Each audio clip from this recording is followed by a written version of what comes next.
WeTalk. If you're outside, come in. We have a very special show for you today. I'm your host, Ondi Timoner, and we're so happy to be back at Dell, at the Dell Experience at South by Southwest, and live on the internet for all of you out there. This is our 1-year anniversary of a traveling talk show we created to celebrate the women who are shaping our culture across everything from entrepreneurship to the arts, from government to innovation and technology. And our first panel is going to celebrate just that. I wanted to just review where we've been this year because it is such a special thing to come back home to South by Southwest where we launched. We traveled to Tribeca in New York. We were at Airbnb, live from Airbnb, right before the elections. We were at Art Basel in Miami. And we were at Sundance just a month and a half, 2 months ago, with an incredible lineup that we're releasing right now. And you can find our stuff on YouTube, you can find it on Dell, you can find it on Talkhouse. So please join in with our show as we continue into our second year. We want to thank Dell for being incredible partners through this entire journey. They're really absolutely a pleasure to work with. And then also Majority and Interloper Films and Thomas Pearson Associates. Thank you. Thank you for supporting women. We felt like we should celebrate women as Me Too and Time's Up were happening. We felt like we should look at all the work that women are doing in leading our world with empathy and with compassion and with strength. So welcome to WeTalk. And welcome to our first panel.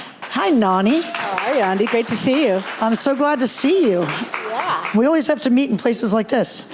And Cristina.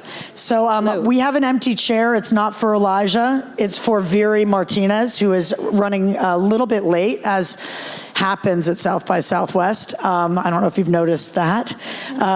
Viri is an activist who is the subject of Cristina's film, The Infiltrators, which is a very important hybrid film that looks at issues of immigration and really where we are today with it and specifically activists who are infiltrating detention centers to get people out, who kind of come to realize in the course of the film that with petitions and with actually speaking up and using their voices and their strength and not being afraid, they could literally get lots of people out. And so it's an incredible film, but I get ahead of myself. Nonny is the godmother. Godmama. I'm going to make sure I get it right. Pioneer. You're a pioneer and a godmama. A godmama of technology, of VR. And I was at your first ever. It was called Hunger, 2012 Sundance, first ever VR Project at demonstration, Sundance. right? At Sundance, yeah. Yeah. So it was the first narrative at Sundance in virtual reality.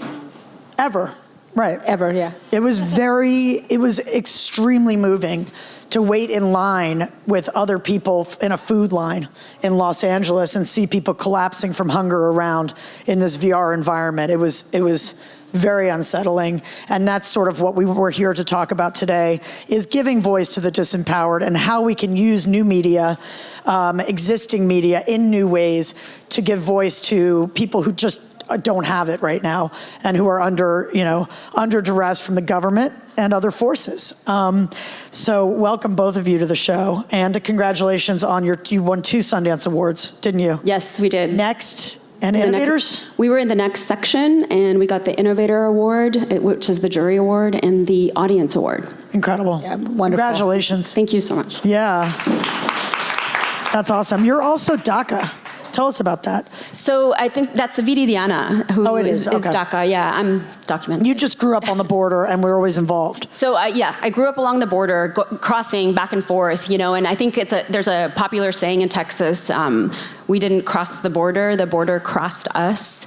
I really feel that because I come from a family of border crossers for generations. So My mom, here we go, Viri. Viri's here. Viri's My mom used here. to say, Welcome to WeTalk. Yeah, thank you. You know how to make an entrance with I that know, green right? dress. You look fabulous. Thank you. So tell us how you two first connected and began the work that you're doing. Sure. On the movie. On the movie? Okay. Yeah, on the movie. Okay, which was what year? 2009? So No. the action that the film... The events happened in 2012. 2012. Yeah. Okay. The movie just came out. I know that. Yeah. We covered that. And congrats on the awards. It just came out, but you've lost someone back into the system quite recently who we know from the film. Tell us about that. Yes, Claudio is currently detained. We believe it's in retaliation to him, speaking out through this movie and being this message of hope for immigrants. And so he's currently detained at the Chrome Detention Center. He's sick. He's being held in an overcrowded room with like almost 200 detainees. He doesn't have a bed. It's really horrible, and because we do believe this is retaliation. He has a legal team and all, but we do believe that it's very likely that everything that's pending will be denied, and unless Democrats are really really go to bat for him, he's going to be deported. So what can we do? Call your friends, like all of you here, like this is big liberal hub, like call your friends, call your members of Congress, people that have connections to Representative Ted Deutsch. We've been in touch with him, Marco Rubio, all of these people, because ICE is a federal agency, they have the power to intervene effectively with the agency to stop Claudio's deportation and get him released. So Viri, the reason that your organization went to Broward in the first place was because Claudio was a natural organizer. That's right. In the story, you meet him as someone who's working and teaching Marco how to work. Right? That's right. Yeah. So Claudio's he's a natural organizer. He is a huge symbol of hope and action. And that is why we believe he was detained and he's being retaliated against. Yeah. Because the film has not been quiet. The film has been very effective in telling the story. There's 1,400 people deported every day.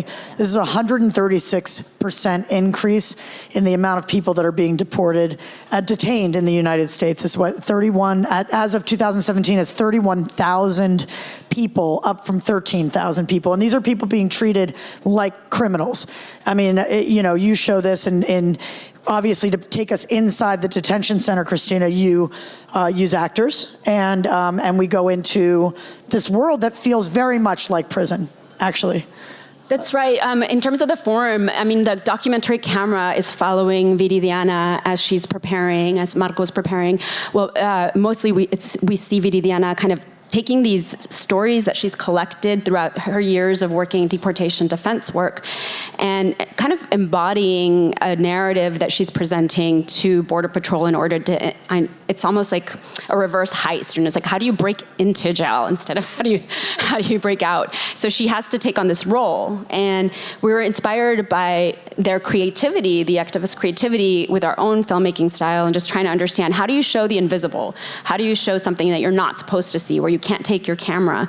And so taking the lead from Viridiana, we just settled on actors. Yeah, at first I was really confused. Like, you're going in to the detention center to get people out, but how can you get people out? And what is really important, and I think ties into what we're doing here today and what we do as people who make media, is you free their story.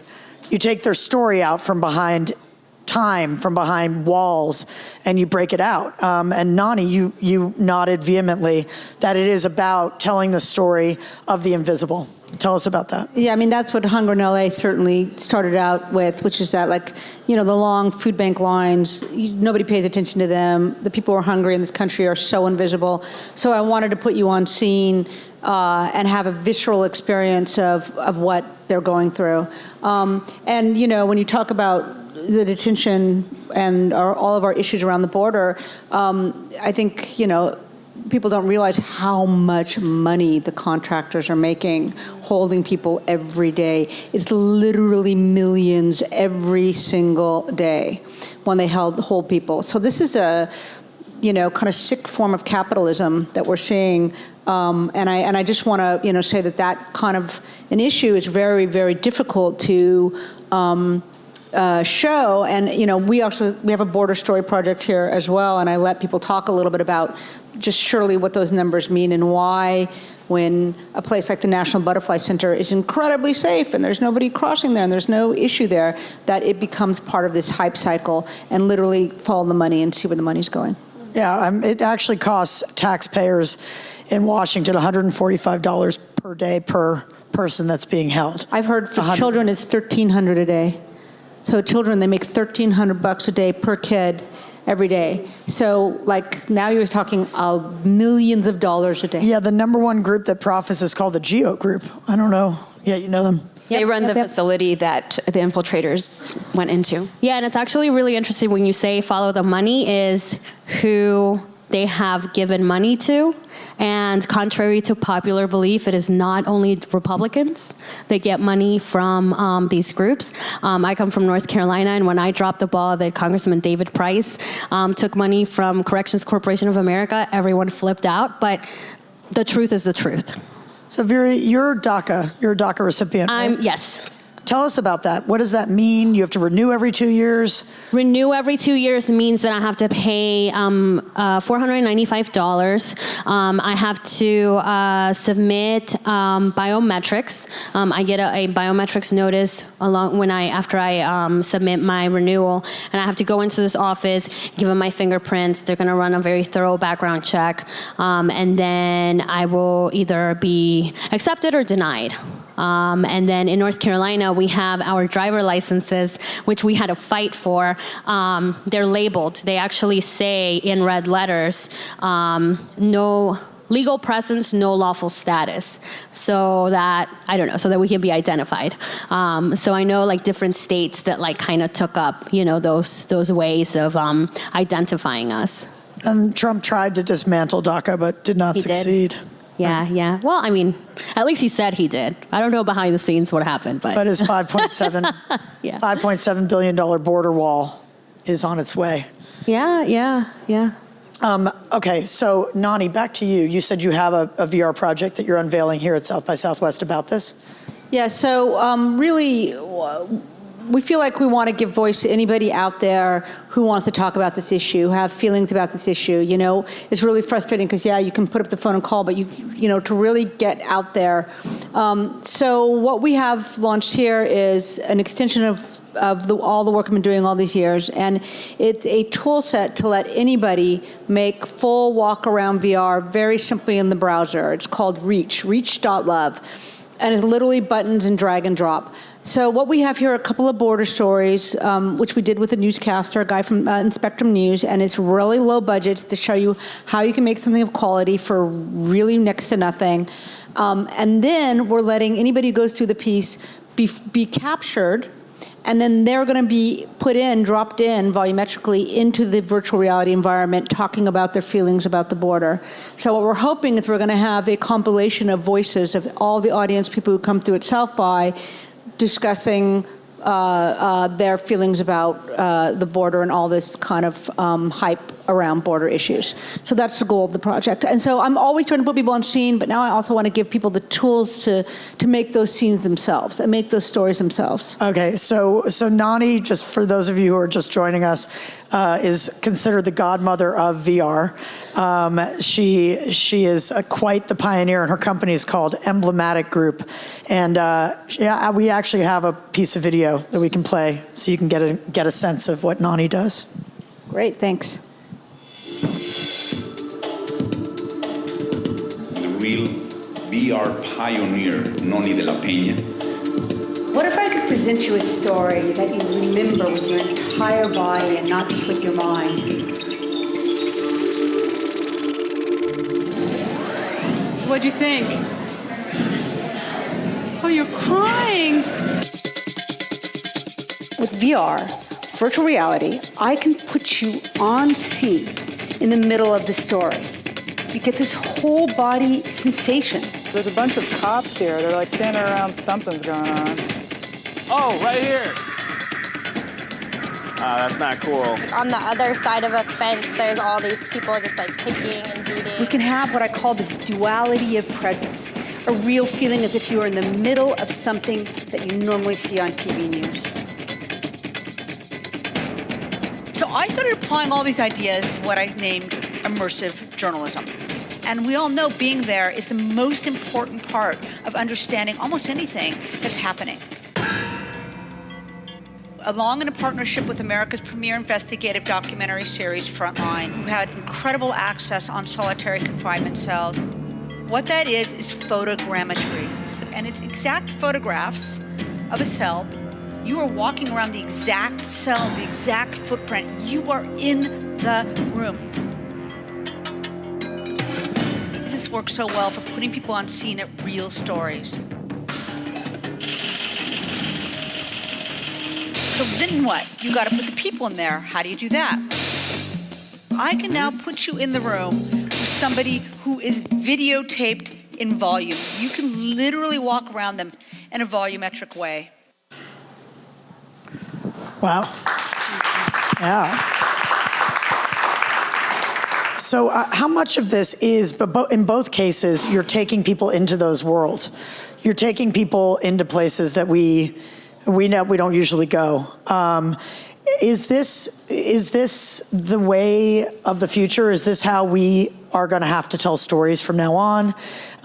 Is there anything else that we can do to make the situation more humane, especially the one that you're tackling in the Infiltrators? I mean, it's just awful. I don't know how we're even sitting here right now and not with kids separated from their moms in this way. And I'm just going to say very quickly that we wouldn't say that radio went away, right? Podcasts are stronger than ever. So, storytelling is going to go across these different media. And I have a particular way that I'm trying to get people on scene, and I very strongly believe that we're not going to always, that 2D media is going to be very much also have to welcome full volumetric content. Kids are growing up in Minecraft and in gaming things, and they're used to being able to move around, and they're used to having digital selves, and so that whole sense of being able to move through space. But that doesn't mean that 2D filmmaking or radio or anything else is going to be any less robust as a storytelling mechanism, and it's about how people want to tell their stories and what's the best way to convey this emotional thing. So I actually think you all, part of the WeTalk mission is bringing together combinations of women that should be collaborating and making change happen this way. And I think that you guys really need to all team up because, what they do is they extend, I don't know if you've seen it, Nonny, their film, but they cast actors to play the real people to take us inside. In a way, it's taking 2D, it's like 2.5D or something. It's not full volumetric, but it's as close as cinema can get. Really. So tell us about that process. How was that for you? To tell Latino stories, you have to learn how to tell stories without footage.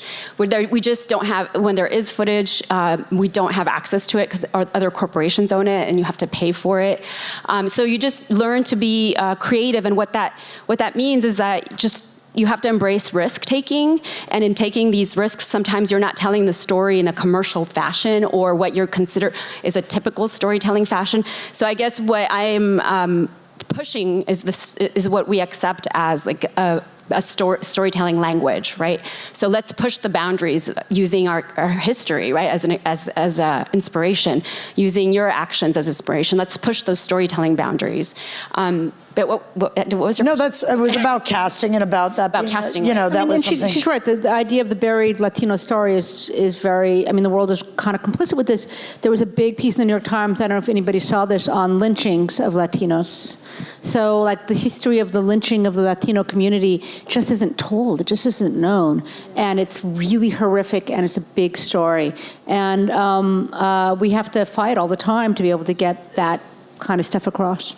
And you've been named CNET's top 20 most influential Latinas in tech, or Latinos in tech. Who are the other? Who should we be looking at right now? Who should we be looking to? Actually, all of you are leaders in the story, in Latina storytelling. Well, there's some interesting people who are trying to aggregate, like the Me Too. If you know the Me Too people, they're doing some very interesting aggregation with video and trying to make that available to people. And I think that we're still, here's the deal, right? I talk about the numbers of venture capital and women in companies like mine where we're women-led, right? In 2016, 2017, it was 2.5% of money went to women, right? And in 2000, our big last year, Me Too year of 2018, it went down to 2.2%. And yet, return on investment for venture put into women is higher than the return if you put the money into men. That's also been analyzed.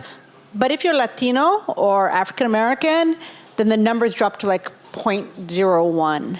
So if you wonder who to watch, it's just a friggin' struggle.